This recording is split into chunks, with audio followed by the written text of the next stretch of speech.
مولا علی شیر خدا نے اپنی زندگی ساری 9 سال کی عمر تھی جب کلمہ پڑھا تھا، 9 سال حضور نے سب گھر والوں کی دعوت پکائی، اور جب سب لوگ آ گئے سارے خاندان والے، تو فرمایا میں اللہ کا نبی ہوں، کون کون میری مدد کرے گا؟ آپ کو پتہ ہے نا کہ جب مشکل وقت آتا ہے نا، یہ تو تب پتہ چلتا ہے نا ساتھ کون چلتا ہے۔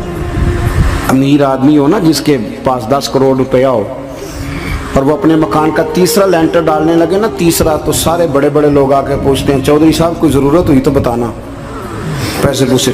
تو غریب آدمی کی چھت گر جائے تو اسے کوئی بھی نہیں پوچھتا، بلکہ جن سے تعلق ہوتا ہے وہ بھی موبائل بند کر لیتے ہیں، وہ کہتے ہیں اب اس نے واپس کیسے کر دیں۔ حضرت مولا علی اس زمانے میں جب سام سونگ گیا سب کو، حضور نے فرمایا کون کون میرے ساتھ چلے گا؟ روٹی بھی کھا لی، گھر بھی آ گئے، صادق اور امین بھی کہہ دیا، جب کہا چلے گا کون کون؟ چپ کر گئے۔ تو حضرت علی کہتے ہیں جب میں نے حضور کے چہرے پر ذرا پریشانی دیکھی نا، یہ چلتے کیوں نہیں، تو آپ فرماتے ہیں کہ ابھی میں کھجور کھا رہا تھا، کرتا لمبا پہنا ہوا تھا، سب سے پیچھے بیٹھا تھا، اور حضرت علی کا قد بھی درمیانہ تھا۔ آپ فرماتے ہیں میں اٹھا اور کھجور ابھی میرے منہ میں تھی، جھٹپٹ میں نے اسی طرح نکال کے جیب میں ڈال دی، اور میں پنجوں کے بل کھڑا ہو گیا، دونوں بازو کھڑے کر کے کہا حضور یہ نہیں بولتے تو نہ بولیں، انا ناصرو کا یا رسول اللہ، انا حافظو کا یا رسول اللہ۔ حضور آپ جہاں جہاں کہیں گے علی آپ کا مددگار بنے گا، دین کی مدد کرے گا، اور اگر آپ تک کوئی آئے گا تو علی آپ کی حفاظت کرے گا۔ 9 سال کی عمر میں چلے علی دین کی نوکری کے لیے، پھر بدر میں بھی پہلی صف میں، احد میں بھی پہلی صف میں، خندق میں بھی پہلی صف میں۔ ایک جنگ میں حضور نے کہا علی تو رہ جا، اس دفعہ رہ جا، تو عرض کی رو پڑے حضرت علی، دلیر آدمی تھے، رو پڑے، کہنے لگے حضور آپ مجھے بچوں اور عورتوں کے پاس چھوڑ کے جا رہے ہیں، حضور مجھے لے چلے، میں میدان کا زندگی ساری گزار دی، ساری زندگی گزار دی، اپنے زمانے میں آپس کا اختلاف بھی دیکھا، ساری زندگی شیر خدا نے دین کو دے دی۔ کوفے کی جامع مسجد میں 21 رمضان کو جب حضرت علی کو خنجر لگا نا، تو تاریخ میں جملہ محفوظ ہے، خنجر لگا نا جب وہ 9 سال کی عمر میں یاری لگائی، 63 سال عمر ہو گئی، جب خنجر لگا تو کہنے لگا فزت برب الکعبہ، مجھے رب کعبہ کی قسم آج کامیاب ہو گیا ہوں، پانی پرن سہیلیاں تے رنگا رنگ کڑے، اسی پریا اس دا جانیے جس دا توڑ چڑھے۔ کہا دیکھو بھئی میں آج کامیاب ہو گیا، میں کامیاب ہو گیا، وہ جو میں نے کہا تھا حضور میں ساتھ رہوں گا، تے لے سجنا سا توڑ نبھائی، جان دیتی راہ تیرے، دے دیا ہر چیز دین کو دے دی۔ کون سی پراپرٹی چھوڑ کے گئے پیچھے، کون سا نظام بنا کے گئے؟ امام حسن بھی شہید ہوئے، پتہ ہے آپ کو؟ امام حسن کا بھی دن منانا چاہیے کہ نہیں؟ ان کے یوم وصال پہ بھی کچھ جلسہ کر لیا کرو، بڑے ہیں امام حسین سے، جدھر سارا زمانہ چلتا ہے ادھر چل پڑتے ہو۔ حدیث میں جہاں جہاں نام آیا نا، پہلا امام حسن کا ہے، دوسرا امام حسین کا ہے، اور امام حسین کے اپنے جملے ہیں، فرماتے ہیں میرا بھائی نہیں، میرا امام بھی ہے، میرا امام بھی ہے۔ اور آپ فرمایا کرتے تھے میں نے بڑی چیزیں اس حسن سے سیکھی ہیں، جو انہوں نے سیکھا ایک بتاؤں اس میں سے؟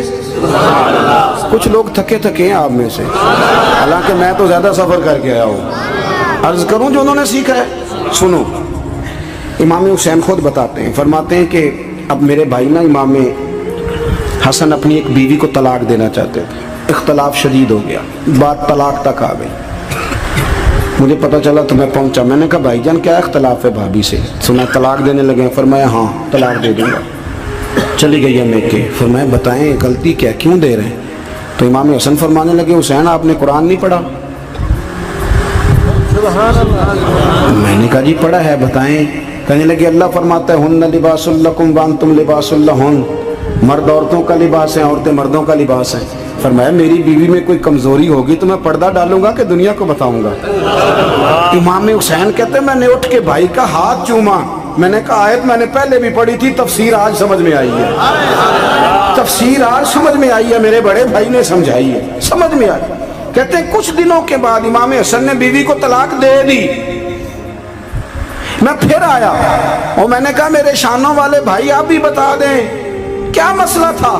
تو کہتے ہیں میرا ماتھا چوما میرے بڑے بھائی نے، اور کہنے لگے حسین چھوڑ، وہ غیر محرم بیوی ہے، میں کسی غیر کی باتیں تیرے ساتھ کیا کروں، طلاق دے دی، غیر محرم ہو گئی، اب اس کا ذکر کیا چھیڑنا؟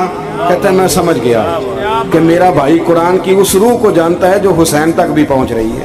بھائیو امام حسن رضی اللہ تعالیٰ عنہ، آپ کو پتہ ہے یہ کائنات کا وہ عظیم شخص ہے، حسن ابن علی، وہ عظیم ہستی ہے جس نے تاج چھوڑ دیا، تخت چھوڑ دیا، پر نبی پاک کی امت کو جوڑ دیا۔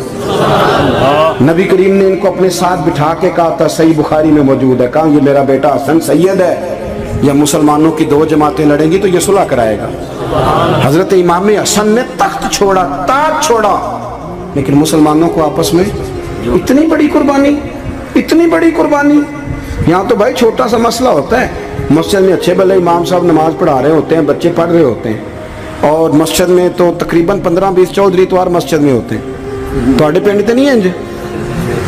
چلو اللہ کا شکر ہے جی، اتنے نہیں تھوڑے نے، چلو اللہ کرے وہ بھی نال ہی رل جان، درویش ہی چنگی چدرا دا کی کرنا ہے۔ تو ویسے میں نے دیکھا ہے تھوڑی سی جو کسی شہر کی بڑی مسجد ہوتی ہے اس میں 15-20 چودھری ہوتے ہیں، اور مولوی صاحب کی مجبوری ہے سب کی مان کے چلنا، دو کی نہ مانے قاری صاحب، دو کی۔ اب وہ یہ نہیں دیکھیں گے کہ دین کا نقصان ہو رہا ہے، مسجد کا مسئلہ ہے، بچوں کا مسئلہ ہے، ان کو تو ذات کا مسئلہ ہے، میری نہیں مانی لیا چھٹی۔ وہ خدا کے بندو، ہم 2 منٹ کے لیے چدراہٹ نہیں چھوڑتے، دین کا نقصان کر دیتے ہیں۔ امام حسن نے پوری حکومت چھوڑ دی، پوری حکومت۔ اتنا بڑا سخی کم آپ کو ملے گا جو سخاوت کرے اور نبی کی امت کو بچائے صلی اللہ ہو۔ یہ بات بیان نہیں ہوتی، اکثر نہیں ہوتی، شاید پورے کربلا میں آپ نے نہ سنی ہو، اللہ ماشاءاللہ۔ اس کو سمجھے امام حسن۔ اور پھر مزے کی بات، امام حسن بھی شہید ہوئے، انہیں زہر دیا گیا، اور جب وہ شدید بیمار ہو گئے نا، زہر اثر کر گیا، تو امام حسین آئے، بڑے پریشان ہوئے، رو پڑے، کہنے لگے بھائی مجھے بتاؤ کس نے زہر دیا؟ تو امام حسن کہنے لگے حسین مجھے شک ہے ایک شخص پر، لیکن شک ہے بھائی، اگر صرف شک ہے تو میں کسی بے گناہ کو بدنام کیسے کر دوں، تمہیں کیسے نام بتا دوں؟ یہ نامعلوم پرچے کراتے نہیں ہم روز ہی نامعلوم پرچے، جس پہ دشمنی ہے اس کا نام لکھا دو، ختم ہو گئی بات۔ امام حسن کی تربیت دیکھو، فرمانے لگے جس پر مجھے شک ہے اس کا نام بتا دوں، تو اگر وہ نہیں تو بے گناہ کا ذکر کیسے کر دوں؟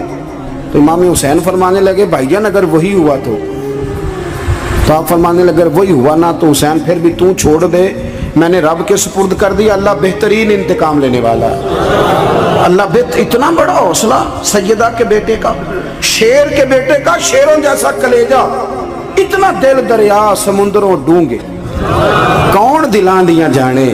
او بھائی تھوڑا حوصلہ کر، جتن تے ہر کوئی کھیڈے، تو ہارن کھیڈ فقیرہ، اور جتن دا مل کوڈی پیندی، ہارن دا مل ہیرا۔ او کہیں بیک بھی تو ہو نا، کہیں تو درگزر بھی تو کرنا، کہ ہر جگہ چھا کے رہنا ہے، ہر جگہ چھا کے رہنا ہے۔ میرے ایک سنگی ہیں، آپ کو پتہ ہے یہ جو سٹیج پہ بیٹھنے والے لوگ ہوتے ہیں نا، یہاں تو اچھے لوگ بیٹھے ہیں، میری طرح کے جو لوگ، جو سٹیج پہ بیٹھنے کا عادی ہو جاتا ہے وہ نیچے بیچارہ بیٹھ بھی نہیں سکتا، یہ مسئلہ ہو جاتا ہے۔